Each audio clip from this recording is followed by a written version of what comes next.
In this series, I'm going to be building an electric guitar for a talented young musician. Now, he's come up with a fantastic design, so all I have to do is build it. It's going to be exciting, it's going to be challenging. I do hope you'll join me.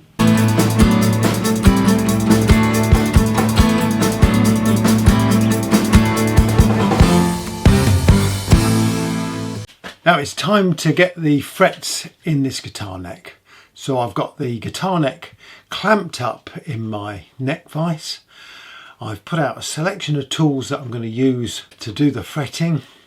I've got my tang filing station all set up, and I've got my polishing station all set up. So I'm going to show you how to do the first one, then I'm going to get on and do them all, and I'll get back to you. So for a change, I've actually gone for pre-cut frets, which is good and bad in so much as I only have 24 of them and I do need 24 frets, so I can't mess up any of these frets. I've got to take my time. So I've got them all laid out. So let's start with fret number 1. Now then, the first thing I'm going to do is round the end of this fret, because I'm going for these I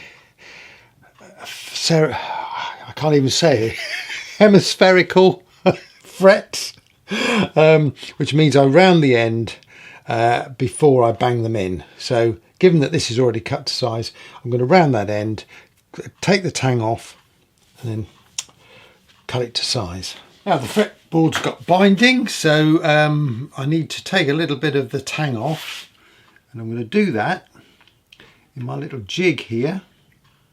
These are quite fat frets, these are, but that's quite handy actually. So here we go.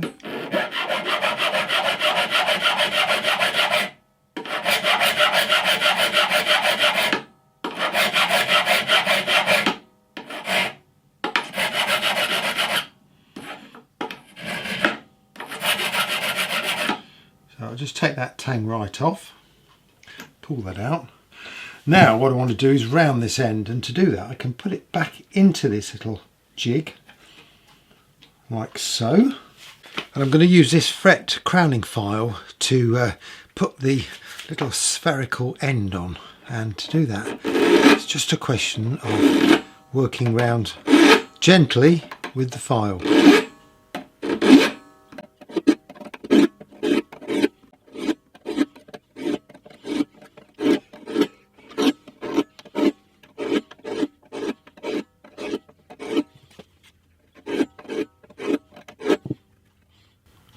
That looks pretty good.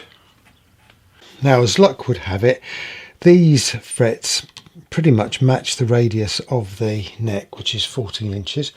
So what I want to do is just get the exact width of that slot. Do that with the calipers.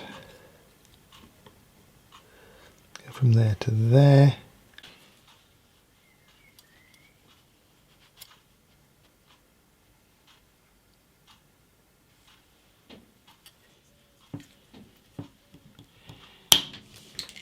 Okay, now I've got both ends of the fret done. I've gone back and forth a few times just to make sure that it's not hanging over the edge, because once these are in, I don't want to do anything else with them.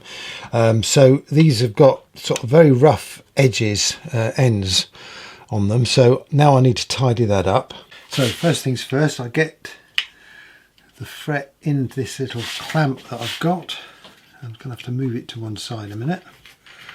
And just do up the wing nut on the back here, hold it tight.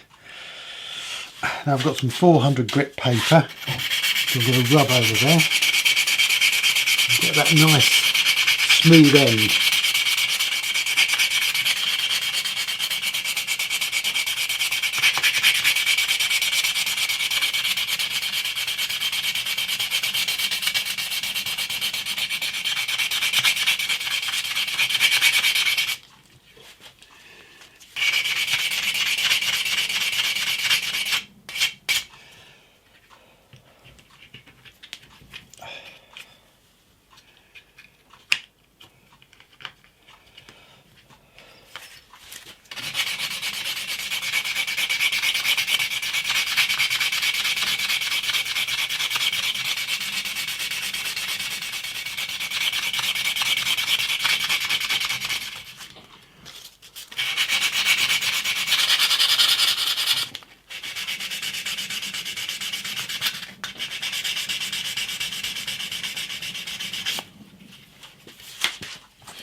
Now I'll move up to 600 grit and just carry on.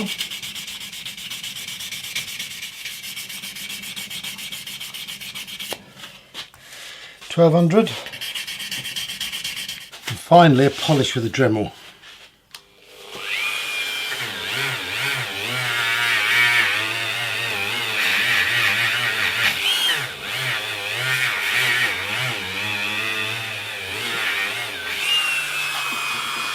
Quick polish with a rag, and we've got a lovely shiny fret. Okay, let's see if we can get that in the guitar. Right, before I put the frets in, I need to make sure that the neck, the fretboard, is absolutely flat. I can do that with my laser cut level here, but when the frets go in, I know it's going to introduce, or possibly going to introduce, some back bow. So what I want to do is use my fretboard level checker. This is, I don't have a slotted rule, I use this device here. Basically it's got 3 bolts through a piece of wood, and what I need to do, first off, is just make sure that it is level, and I do that by adjusting the middle screw here. So I've got weight on this side, and I can tap that and I can hear that it's still just above the top. So I just need to adjust this.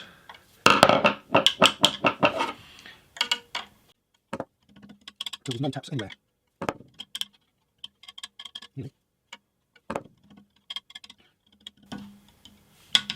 No.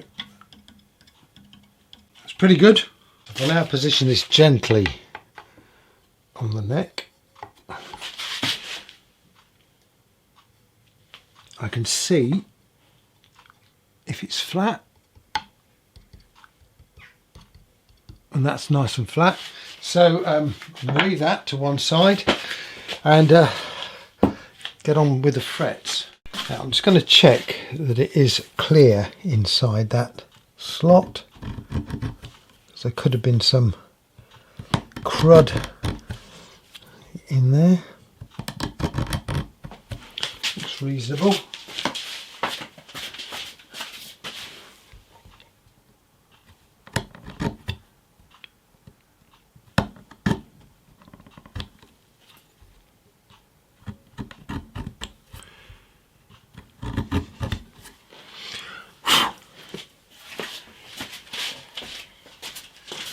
Finally, I'm just going to use this triangle file to take the edge off. Hopefully make it easier for the fret to go in.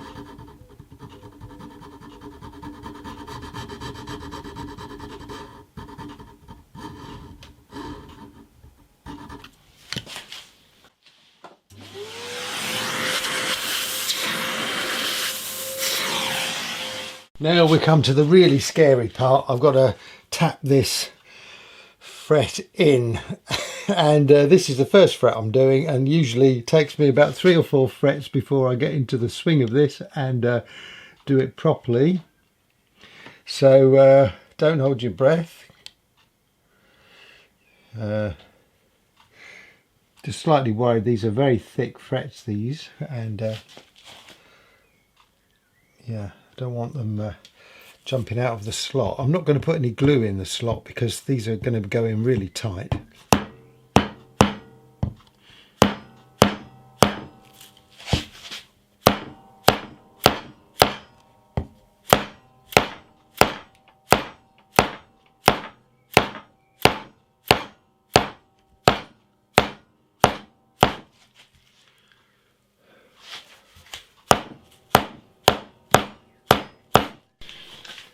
Well, that seems to have gone in really nicely, so I'm going to crack on with the rest of them, and I'll be back with you once I've done it.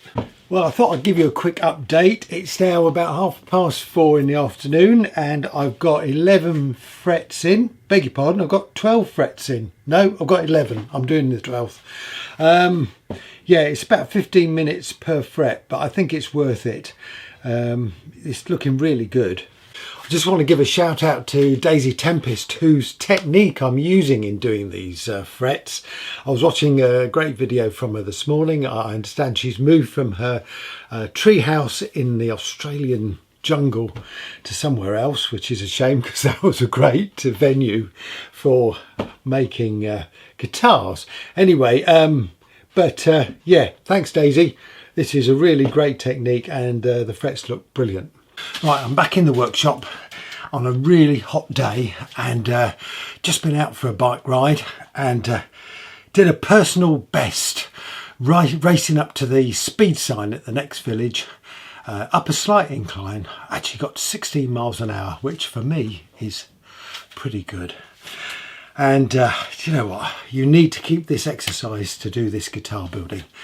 None of this Tai Chi walking that keeps being thrown at me every time I go on the internet or Instagram or YouTube. I don't know.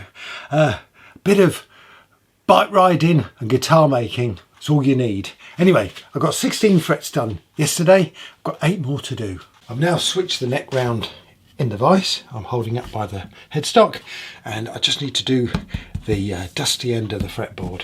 So I'm going to get on and I'll see you in a bit. Yeah, hi, it's me again, and no, I haven't finished. I've got 4 more to do, but I thought I'd just open up the camera and have a chat because I used to do these frets in a completely different way. I used to just cut them to length, put them in, bang them in, and then worry about shaping the ends afterwards. That's until I saw, as I say, Daisy Tempest do her semi-hemispherical frets, and once I saw that I realised that I waste an awful lot of time at the end fiddling around with files and all sorts, when in actual fact you're much better to spend the time getting the fret right before you put it in, even though it does take a lot longer to get each fret in. I think the end result is much better. And to be honest with you, it's not such a big deal. Once you get into the swing of things, into the rhythm, fairly straightforward. I also find that the technique sort of develops as you work through them. And you start to get a bit quicker. It's not easy though, because judging the length is very difficult, especially when there's a slight curve on the fret itself, because you know it's going to expand out a little once you put it in. This shaping doesn't take that long in actual fact. And I mean this crowning file, after watching Ben Crow say whatever you do don't use crowning files, it had been shoved at the back of a cupboard and I hadn't used it for ages and ages. But in actual fact it does the rounding on the end of the frets absolutely fantastic. I mean, it's going to leave a lot of marks, but they can easily be sanded out. So let's see how we're doing with this one. That's looking reasonably good. Bit of sandpaper.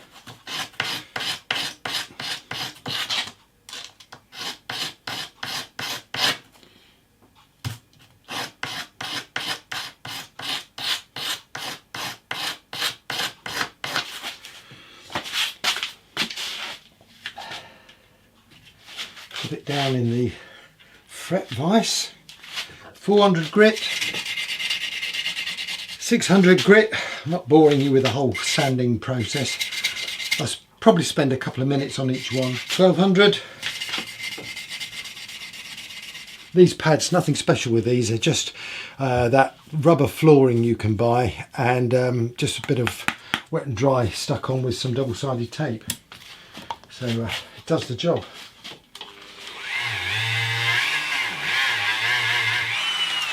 I have to remember to flip around when I'm doing the other end, otherwise the fret ends up flying down the workshop. Now we've got a nicely polished fret which is quite hot, so I'm just going to put that to one side for a minute while I just make sure the slot is all cleared out.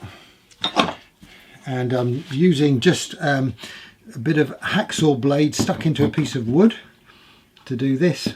It's got sort of like a sharp point on the end. And just before I put the fret in, I'm just going to make that groove, open it up with a little triangle file again, just slightly. The idea of this is that if you've got to get the fret out, and I'll be honest with you, I've had to take 2 of these out already, it doesn't rip the fretboard.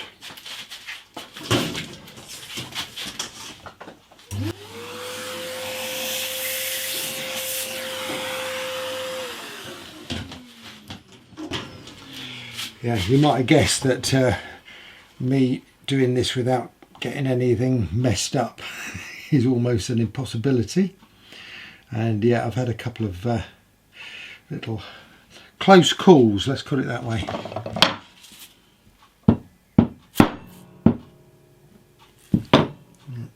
What I find is when I give it a thump, it moves, and that's not what I want it to do.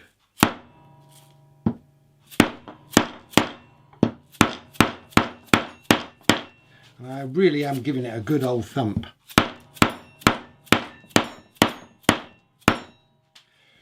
Right, well, it's 4:45 on day 2 of the fretwork, and well, look, I always tell you when I make mistakes, and I made a big mistake with this process, and that is not to order 2 packs of those frets, because I've had to remove 3 of them. I also made a mistake in that I didn't start from the guitar end of the neck. Had I done that, if I'd have made mistakes, I could have probably lifted some of the frets and used them further down the neck, but I didn't think of that. I've always started at the nut and gone up, and that was the way I work. So I've had to order some more of these frets. Basically it's the length that I'm getting wrong. Some of these are a little bit too short, and I'm not happy with them, so I'm replacing them. And yeah, well, it's one of those things, isn't it? Phew, well, what can I say? I've got all 24 frets in. I've had to replace 8 of them because I wasn't happy with the length of them, so I had to reorder some frets, which I did, and I've put those in. And well, at the moment we're going through a bit of a heat wave in the UK. It is about 30 degrees in this workshop, and it's been really hard keeping up with all of this. The next job I need to do is to shape the top of the body. That's going to be really dusty, really messy, so I'm going to leave that to another video. Whew, I'm going to go and cool down. So thank you very much for your comments. I'll be back soon, and in the meantime, stay safe. Cheers.